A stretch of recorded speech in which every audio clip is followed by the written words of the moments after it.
Welcome to That Squad Fam!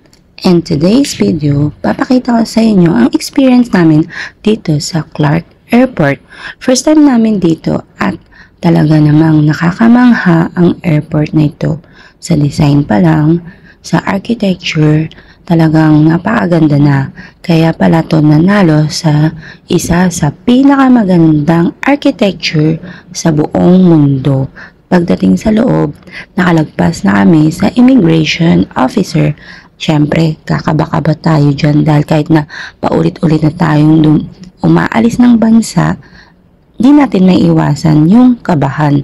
Pero this time, smooth naman lahat ng nangyari sa immigration officer.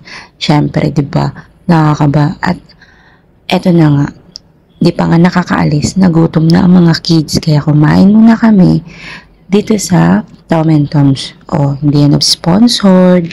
And then, syempre, fly to Hong Kong na. And yes, babalik tayo sa Hong Kong after a year.